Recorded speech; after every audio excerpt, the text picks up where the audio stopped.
you see it pop up now. Here we go. So, ladies and gentlemen of the Amber Am YouTube channel, I'm joined by a man that needs no real introduction, one of the greats of Newport County, Kevin Moore. Kevin, thank you very much for joining me today. No, my pleasure. Anything to do with Newport, I'll be there. So I'll jump straight to the questions then, mate. Because you joined us from Swansea in 78, 79. So the question was, what are the factors that convinced you to join us? And I know you've just told me a nice little story about, you actually joining, but so what was it about Newport that appealed to you? It was Len Ashurst. I'd met him once at Sheffield Wednesday. He wanted to, he was interested in signing me when I was at Blackpool. And I met him once there. I just clicked, got on with him. And then when I went to meet him from Swansea, obviously you're leaving the Gower. I had a nice house in Three Crosses. It's a lovely village in Swansea. So, I mean, Swansea, as everybody knows, is a gorgeous place. Free cliffs and everything. So I went and saw Len at Newport. I genuinely didn't think I was going to sign, because I was on a 3-year contract. I just signed when we got promotion from the 4th to the 3rd with Swansea. That included all bonuses. And when I went, just really to be honest, out of respect for him, from seeing him at Sheffield, and I just drove down to see him, and I looked at the ground and everything and thought, no, it's not for me. Sat with Len for an hour, and I thought, the team's going to go, he's going to do something. And I just got that buzz about the place. And it's crazy. From that first day, you end up, and I mean, I've got a picture of Newport County up at my, Somerton Park. In my house, and if I ever see pictures of it, it's fantastic memories. It's amazing how first glance and first look was deceiving. It was wrong. Absolutely. So what was your thoughts of Newport as a city and the people that lived in Newport at the time? I grew up born and bred in Blackpool, and I was very fortunate. My dad was ran a large house building company in Northwest, and was quite affluent. And he was president of Blackpool Football Club and one of the main shareholders. So when I signed for Blackpool, it didn't go down too well with a lot of people. I mean, my friends that I used to play school with, the local people all knew me. My dad used to pick me up in a Rolls Royce from school, and then from Blackpool, Winfield Road, and a lot of the players as well. There was a lot of, jealousy is the right word, but I didn't get on. And when I joined Swansea, nobody knew me. So it was great. And so I didn't like the fans. I had a bad time with fans at Blackpool. Fans at Swansea were brilliant.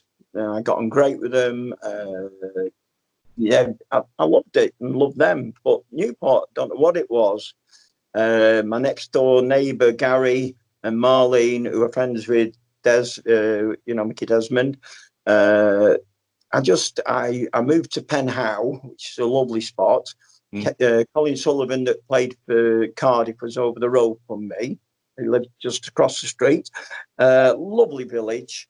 Everybody in the estate made us so welcome. Got very friendly with Gary Helmich and his wife Marlene. Met the likes of Mickey and everybody, and the fans were great. It's typical. I don't know. They're all born and bred in Newport. It wasn't like Blackpool was very cosmopolitan, and Swansea to a lesser extent, but Newport was. The fans loved the club. You could tell, and therefore when I was there, we had success. So obviously it was a great time to be playing for Newport. Absolutely. Because obviously I can imagine what the passion was like back then, because our football was more of your working man's passionate game back then. And we're renowned for the passionate support now. I just couldn't imagine how good it must have been to play for the club back then. So obviously you mentioned Somerton Park earlier. Unfortunately, I never got to see Somerton Park or see a game there. I've heard many stories of what it was like to stand in on the terraces at Somerton Park. But what was it really like to play there? Oh, it was great. I mean, the night at Carl's Hygiene, I think it was 16,000 or something, whatever it was. It was fantastic. I mean, obviously we had a lot lesser gates, but the fans, there was a running track round, and I don't know, it just had a special feel to it, And then so I loved the place, really did, and then I see it now as a housing estate or whatever it is, and God, I can't believe it. I mean, you mentioned Carl's Arena there. Did you see it go over the line? Oh God! I mean, I've never played in a game. I still watch now. Like I'll show my son or some friends, and I can't believe it. I mean, we went over there, and we played great. Tommy got 2 goals. We, when we left Carl's eyes thinking we can win this. It's on, and as everybody saw, we murdered them. I mean, they had the one couple of shots. The one that Gary was unlucky with, really. I know everybody thinks, oh, well, poor goal. People have said to me since and that. But no, you watch that many times a ball bounces in front of a keeper and ends up going in the back of the net. And that's really all they did. And Keith hit the bar, the crossbar twice, I think, the post. I had one kicked off the line. It was just crazy. And we could have won that because the teams that were left in were nothing. We were as good as anybody in that. We had a chance. We definitely could have won it. I mean, with scorers like Tommy Tynan and Aldridge, yourself, and players like Nigel Vaughan on the wing. I mean, talking about being a winger. Obviously, the main key performance indicator for a winger would naturally be assists. How easy was your job at Newport, having the likes of Tommy Tynan and John Aldridge to pick 8 in the box? The best thing that happened to me with Newport was when I played my first game at Portsmouth and scored. Did have Steve Lowndes on the right. They hadn't had a left winger, and obviously Steve was a great player. And I didn't get much of the ball after I'd scored. Everything was going down the right with Steve. So for about a month after that, on the practice ground, all we did was Lang got the ball over to the left, out to me, and we just used to practice it. And then I got friendly with Neil Bailey, who wasn't in the team, and he sort of got in he then got in the team, and we were already good friends. I got on great with Nigel, great with John Relish, so that left side.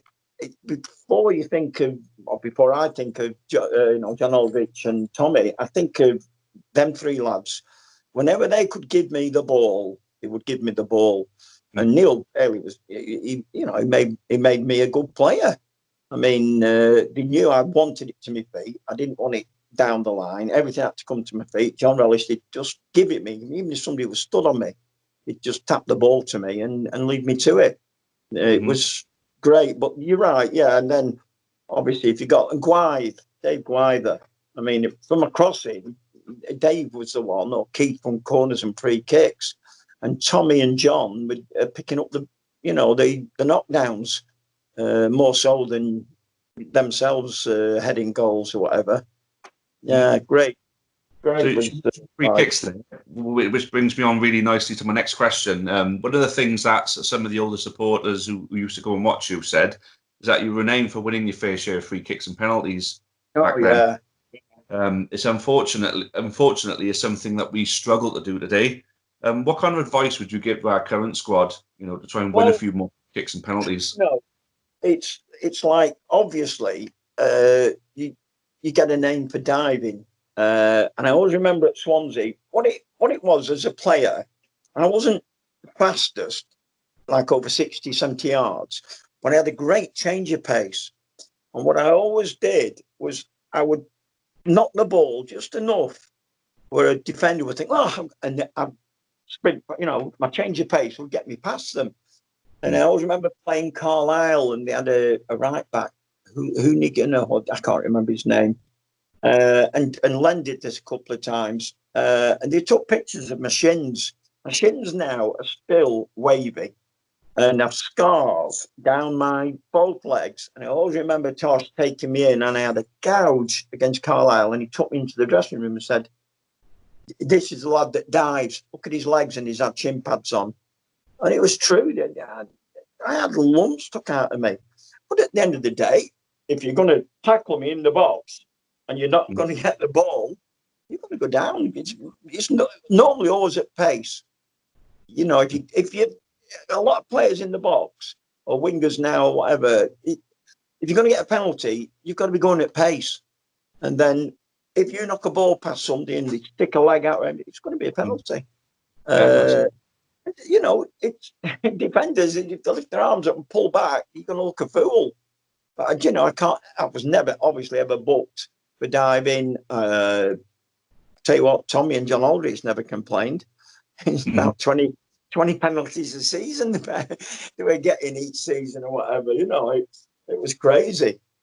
It was frustrating for defenders. They used to hate playing against me. I've seen them since, partially from Burnley and places. God, playing Kev Moore. He used to hate it. So, obviously, you mentioned playing against Carl Fogarty in the Cup Winners' Cup. Obviously, you won the Welsh Cup the season before to get one promotion at Walsall that season as well. But what would you say is the highlight of your career? My highlight of my career, you know, I would say it was the spell of when we won the league at Watford, at Walsall. And then we went and beat Shrewsbury. I think it was home and away. I think it was home and away. But we beaten Cardiff just before then as well in the Welsh Cup. And just that month or 5-6 weeks, whatever it was, we just you knew you were going to win. It's obviously Liverpool and United and these teams get that feeling. But I mean, it's like, that season, I think we had something like 11 unbeaten. We had a run of 11 unbeaten, 10 unbeaten or wins. I missed out on the last one because we played at not Wrexham, Struth. I got sent off. You know, can't remember the name of the club. Another Welsh club. What do you know? Anyway, I got sent off, and I punched the fullback, Chris Price. He'd been he's been bloody spitting at me, nipping me. I was right in the corner flag, and I took a throw in on my chest, and he stood at me, and I just turned around and dropped him. And I was walking before the ref even got across. But yeah, I missed that last running game. I think they went to Shrewsbury or somewhere, or can't remember where. But that was the period we just knew we could win. Before we got out, you just knew you were going to win. It was a great feeling. But yeah, that's the best period. As far as if we'd have beat Cartagena at home, then that would have been my biggest achievement and best memory ever. It's a shame. Yeah. So this question gets asked to a lot of footballers and former footballers. Who would you say is the best player you played with and the best player you played against? Right. Well, just recently, Swansea have been picking the best team. I think Tosh has been on the radio picking his all-time best Swansea team from his era and before. So the reason I say that is because Alan Curtis at Swansea and Robbie James, who's no longer with us, they were two of the best players I ever played with. And Keith Oakes. For me, Keith, I looked at Larry Lloyd and players like this playing for Nottingham Forest in cup finals, and Keith was a far better player. And Keith should have gone on and played first division football for me. I mean, John Aldrich did great. I was always a good friend of John's. But, I mean, in the Cartagena game, I think he was sub. He was on the bench at the one at our place. Oh, yeah, it was Guire and Tommy, and I think he came on. I'm almost certain. Oh, he wasn't a regular at one time was John, but he went to Liverpool and he just the great players around you. He was quick and made him a great player. Where Keith Oakes, to me, if you'd have put Keith in a first division side or a fourth, as we were, he was always going to score goals. And as long as you had a reasonably quick guy next to him, yeah, Keith was probably the one I admire the most and like the most. But I would say Alan Curtis would be, if I had to pick one player, it would be Alan Curtis of Swansea. He's a great player. So, as I mentioned to you before the interview, that I'd been speaking to some of the older fans and some that actually knew you, and you're spoken very highly of by them all. They said that you were really popular off the pitch and a bit of a wind-up merchant. I was just wondering if there was any particular stories or one in particular, that still give you a bit of a giggle now, that you could share with us. Is this a children going to be watching this? Right. Well, what they're getting into. That's fine. You speak your mind. Right. Well, to give you one funny example with the fans. One day I'm at home and I get a knock on my door, and this county spot I've never met, bit of a rogue, you could tell straight away, Jack the lad, Del boy, and he says to me, Kevin, he said, do you want a video? What do you mean a video? He said, a video recorder. They'd just come out, and way before your time, they were like piano keyboards, we used to call it. Used to press them down. I said, yeah. I said, would you get one from me? He said, oh, I've got one. He said, I need £50 or whatever. So he brings it in this, puts it in my lounge. It's got rediffusion on it. Well, rediffusion used to be a massive rental. So I said to him, rediffusion? I said, that's a rental one. He said, oh, no, it was for sale. And I said, you bought it? He went, no, I went through the window. But it's not a rental one. It's for sale. It was for sale. I said, what window? He went, I put a brick through the window. He said, I've got about 10 of them. So I'm laughing my head off. But it gets funnier. So he says to me, he said, do you know how to use one? And I said, yeah, I'm into gadgets. Yeah, this would be great. I'll put it in my bedroom. So he said, in your bedroom? He said, you want some films, don't you? I said, what do you mean? He went, you want some naughty films? He said, they're all rage on this VHS tapes now. Can you get any? He went, oh, yeah. He said, I'll get you some. So on the Saturday, I'm on the far side, where what's his name's bar used to be, and I'm in the corner, and there's fans there, and I'm trying to get this ball for a throw-in, and somebody from the crowd threw it into me. And next minute, this guy's there, and he went, Kev! Oh my God, it's the guy with the video. And he had a brown paper bag when he went, I've got the blueies. I've got them.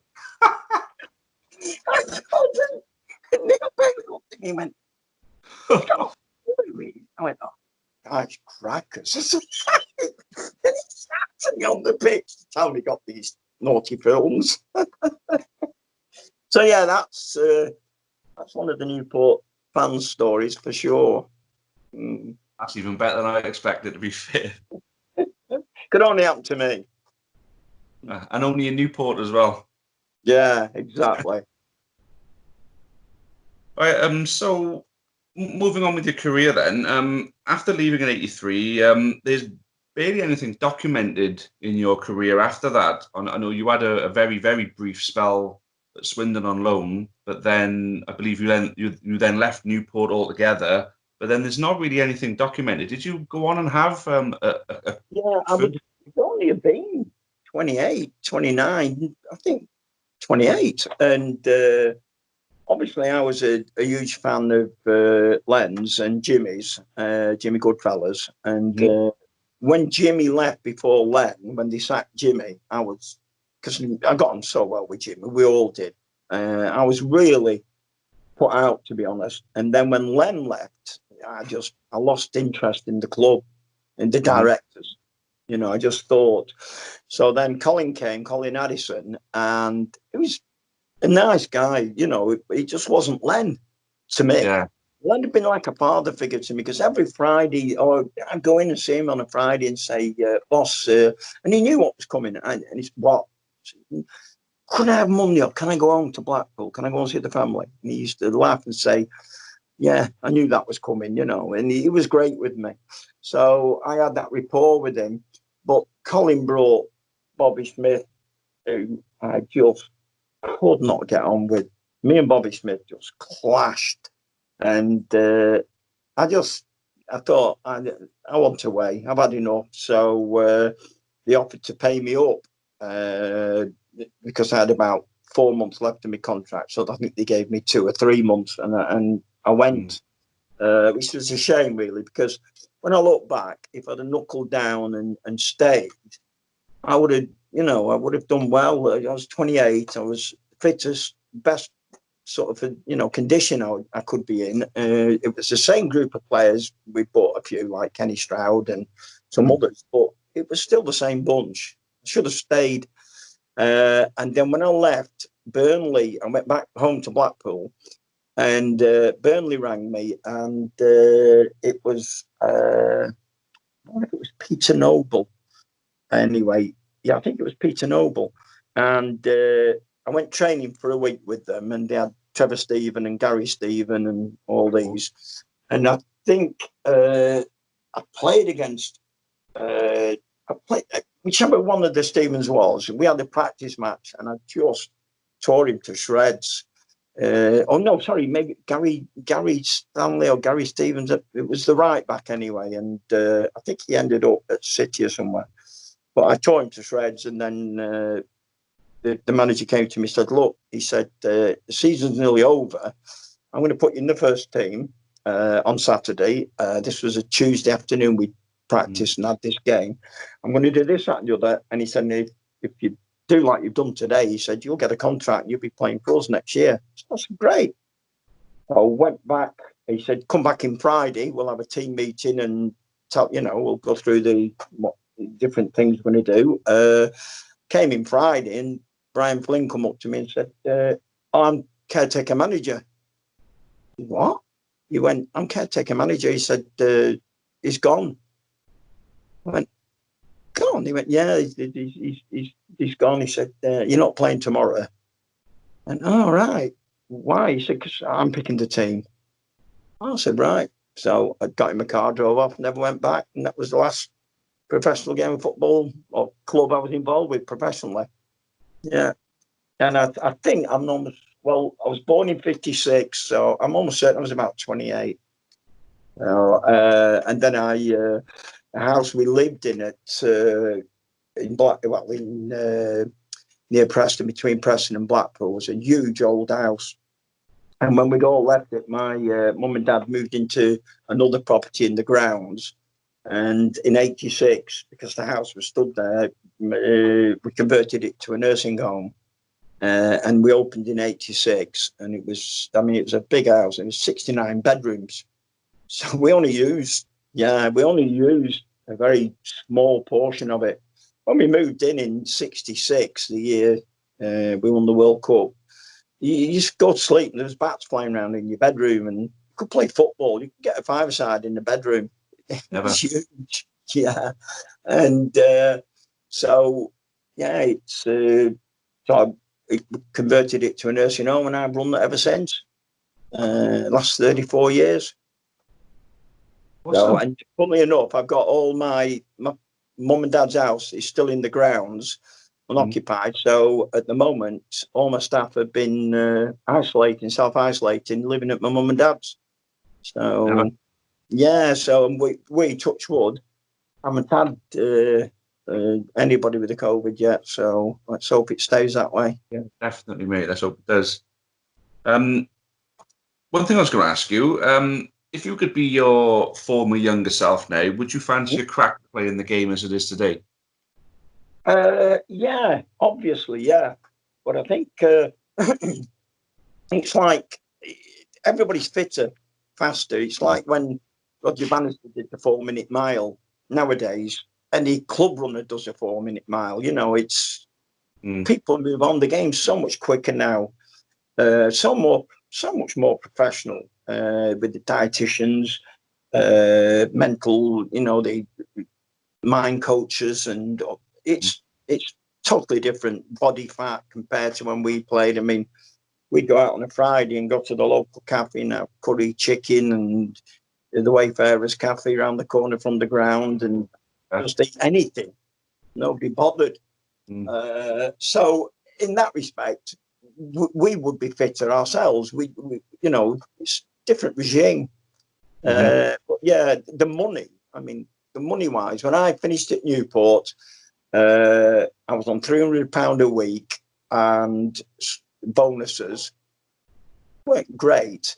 When I was at Swansea, and Tommy Smith came, and Ian Callaghan, and players like that, I mean, they were on no more than that. And I remember a few years before he passed, Tommy, who another guy I got on great with, who's called Smidge, the PFA had to pay for a hip replacement or a knee replacement for him. He had no money, and yet he's won like 3 European Cups, don't know how many leagues, League Cups, or whatever he'd won. I don't know how many it is. And he couldn't afford to pay for an operation. So the money they're getting now, a lot of people say to me, like, oh, it's ridiculous, it's this, that, and the other. But over here in America, where I am now, God, the baseball players and the basketball players, and it's just NFL, it's raising money. So I think the footballers, if I look at these guys here, I think, well, yeah, good luck to them. You've got a 10-year career, 10, 12-year career. Can you make enough to live the same for the rest of your life? And in my day, no chance.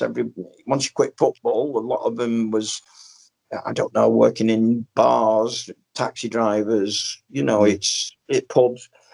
You didn't, all you had was a good lifestyle. You didn't have enough for the rest of your life. And I think in a lot of ways, that's how the fans related more to the players in my era, because some of the fans would be on nearly what I was on.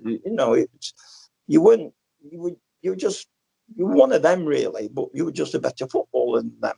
Yeah. So did you ever consider taking up coaching after you called it? Because of the care home and owning the care home, I mean, one of my best friends, Neil Bailey, did. I saw him not that long ago, and he was telling me he went over to LA to give Steven Gerrard his first coaching badge, and he was telling me the story that he was renting Mariah Carey's house with Stevie Gerrard, and he said, I got over there, and he said, all right, Neil, he said, to do his coaching, to help him get his first whatever badge. So he said, I've got a friend coming, and I'm going to watch a basketball game. So I knock on the door, and it's Jamie Carragher, flown over from England. So he said, the house was huge. So the next thing, he said, we're off to watch this game. He said, well, it's Kobe Bryant's last game. He said, and we meet him in the hotel. He said, hey, Stevie this, Stevie that, this Kobe Bryant. He said, we had ringside seats, literally court seats, and he showed me a picture, and he had a picture on his phone where Kobe Bryant has leant on Neil's shoulder, a huge hand, and he's trying to get the ball back into play. And I said to Neil, that's unbelievable. He said, and after the game, he put his towel around his head and came straight over to Stevie Gerrard and said, look, you come to the after party. And so it was worth getting into coaching for Neil, wasn't it? What a great story. Yeah, because obviously, as I said to you earlier, I grew up liking Liverpool, and Steven Gerrard is like my favourite player of all time. I mean, just going over to see him would have been enough, but Kobe Bryant and Jamie Carragher, that's good company. Probably, I think he spoke to his bosses and the FA, and they said, look, you had to do it at wherever they organised it, but with it being Stevie Gerrard, and I think he was playing for the LA Galaxy or whatever at the time, they said to Neil, look, we'll send you over there, he'll pay for it, and give him his do his training over there. So that's how he got to fly out. Neil said, I was hoping he was going to, the next phase would be back there and I could go again, but he came back to England then, I think. Yeah, he took a coaching job at Liverpool's academy, didn't he, after he finished with LA? Yeah. Before he went up. going to be a Liverpool manager, isn't he? You know, he's got Oh, to be. he's there ready to go as soon as clock goes. That's Yeah, Gerrard. That's Gerrard's job. yeah. So obviously you talked about your mate Neil with his famous friends and that. There's one in particular that springs to mind for me. I think you probably know who I'm going to mention, and that's Carl Fogarty. Oh, yeah, Other Carl. than, other than all the Superbike championships, how proud were you of him for his performance Oh, on yeah, I mean, I met Carl in. Oh, he's fantastic with dates and times. He had. I think I started being friends with him when he had like the last 2 seasons of his career, and he'd won a world championship, his fifth or whatever. But we met in the Lake District on a motorcycle riding. There's a company called CCM that are still doing very well now in Blackburn, and I used to lead and take people through Drysdale Forest and all these legal routes you could do. And one day they brought Carl, and God, he's quite shy. And anyway, after about an hour of me effing and blinding and mud in his face, and he thought, well, I either start fighting with this idiot or I'm going to actually like him. And we went out that night, and there was a queue of people in Windermere and Bowness just wanting his oil. He was at the height of his fame. And then we just clicked, and he's like a brother. I love him to bits. He'd do anything for me, and vice versa. But it's not a case of him being famous, because, I mean, once he packed in with the motorbiking, it all died down, and then that bloody jungle took off. And said to me, he said, "Oh, he's telling me all these stories," and he'd been after him for 3 years. And then one day we're having lunch, and he said, "Oh, Michaela says, his wife, Michaela, I just don't want me to do this." I said, "Carl, do it. What have you got to lose?" I said, "You won't last 2 minutes." I said, "You're shy.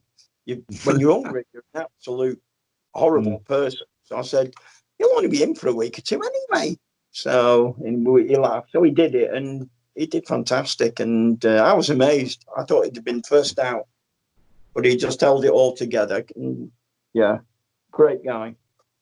Yeah. Yeah, I was rooting for him throughout that. Fair play. Oh, I really liked him. He was one of my favourite contestants. Fair play to him. But then they got you on the TV to talk about him, didn't they? Say again, sorry? They got you on the TV to talk about him, didn't they? Oh, that was another nightmare. I went into ITV, so they got me a train down there for, is it GMTV?